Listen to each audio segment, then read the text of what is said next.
Grazie Presidente, solo affinché rimanga agli atti che è un'interrogazione vecchia di 1 anno e passa, quindi non è che ho il rigurgito antibarbisanesco ora, però evidentemente sempre il cambio di assessore ha anche determinato o agevolato una volontà di affrontare alcune questioni che in questo Consiglio regionale erano rimaste silenti. Per la verità, ovviamente, tutti i colleghi ricorderanno, mi ricorda quelle parole indegne pronunciate dal nostro collega all'interno di una trasmissione televisiva in cui in un colpo solo riusciva a attaccare i migranti e le donne, quindi anche in una operazione diciamo di volgarità volgare di un certo rilievo acrobatico, mettiamola così.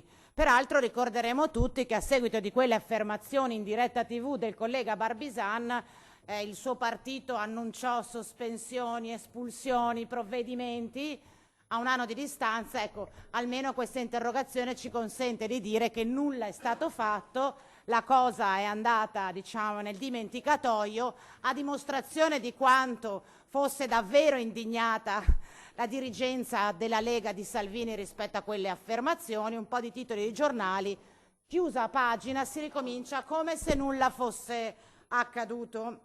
Ma quel fatto, mi diede l'occasione per chiedere all'assessore Donazzan, naturalmente e in prima battuta, quale giudizio esprimesse rispetto a quelle affermazioni, ed ora rivolgo a lei, assessore, il medesimo quesito, e cioè come giudica lei quel tipo di impostazione culturale, ideologica, oltre che politica, che Barbisan si sentì in dovere di esprimere in diretta televisiva. Ma in occasione di quella vicenda accadde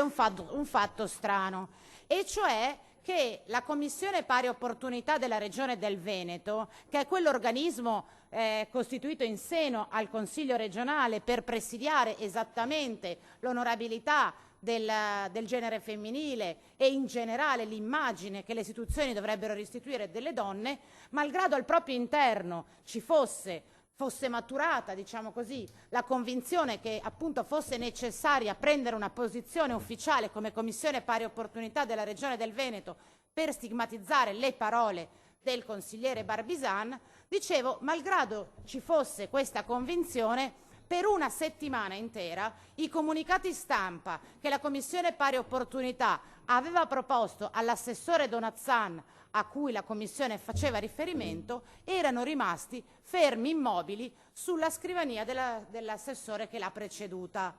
Tanto che l'assessore Donazzan, che pure era solita commentare, diciamo, con una certa frequenza i fatti importanti della nostra regione del Veneto, fu una delle poche personalità femminili della nostra regione che rispetto a quella vicenda non disse niente. Ora quindi io le chiedo, assessora, se, ripeto, quale giudizio lei si sente di esprimere rispetto alle affermazioni del consigliere Barbisani in riferimento alla questione migratoria, ad esempio, e alle preferenze estetiche e sessuali delle donne in riferimento alle persone migranti. Ovviamente all'epoca dei fatti lei non rivestiva questo incarico istituzionale, però immagino che come donna si sia fatta un'idea e abbia oggi tutto il diritto di esprimere il suo punto di vista rispetto a quelle affermazioni. E poi le chiedo se è a conoscenza, naturalmente per quello che può aver potuto apprendere in questi pochi giorni, di un'eventuale relazione tra un'ipotetica autorizzazione che il suo assessorato deve fornire alla Commissione Pari Opportunità per prima di poter dare alla stampa alcuni comunicati. Grazie. Risponde l'assessore Valeria Mantovan. Sì, allora, grazie collega. Io naturalmente non mi aspettavo il comitato di benvenuto, però insomma facciamo il battesimo, assolutamente sì, ma siamo qua per questo. Dunque, durante la trasmissione televisiva Focus, il consigliere Barbisan ha espresso opinioni che hanno destato preoccupazione per il loro impatto discriminatorio nei confronti delle donne e delle persone migranti. Le sue dichiarazioni sono state ampiamente riconosciute come riduttive e sono state criticate per la loro perpetuazione di stereotipi negativi. È essenziale riconoscere che il rispetto dei valori fondamentali della nostra società e l'uguaglianza di tutti i cittadini sono imprescindibili e devono essere sempre salvaguardati.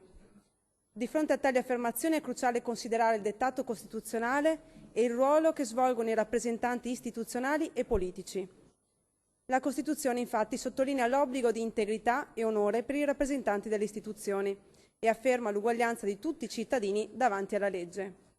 Per quanto riguarda la Commissione regionale per la realizzazione delle pari opportunità tra uomo e donna, le si deve riconoscere natura di organismo indipendente che come tale opera nell'ambito dell'amministrazione regionale. Questa Commissione gode perciò di piena libertà di comunicazione con la stampa e risulta peraltro aver pubblicato un comunicato e un post sui social media di commento alle affermazioni del consigliere Barbisan. Grazie. Grazie a lei. Camani per la replica. Grazie Assessora sia per la risposta ovviamente rispetto ad una questione che non l'ha investita direttamente, sia per ciò che ha detto in questa risposta, e cioè, a differenza appunto di chi l'ha preceduta, ha detto con chiarezza il fatto che lei prende le distanze da quel tipo di affermazioni, ma anche da quel tipo di impianto culturale oltre che ideologico. Quindi sono ovviamente soddisfatta della risposta. Aggiungo però, lo dico in riferimento alla battuta simpatica dell'assessora e del comitato di benvenuto, siccome non è la sottoscritta o i consiglieri di minoranza che scelgono a quali interrogazioni far dare la risposta agli assessori, se fossi lei mi preoccuperei del comitato di benvenuto che qualcun altro ha voluto riservarle, perché le mie interrogazioni non erano per lei, erano per la Donazzan e giacciono nei cassetti della Regione da un anno. Quindi mi preoccuperei forse di chi ha deciso che la sua prima uscita in Consiglio regionale debba rispondere a questo tipo di interrogazioni. Grazie.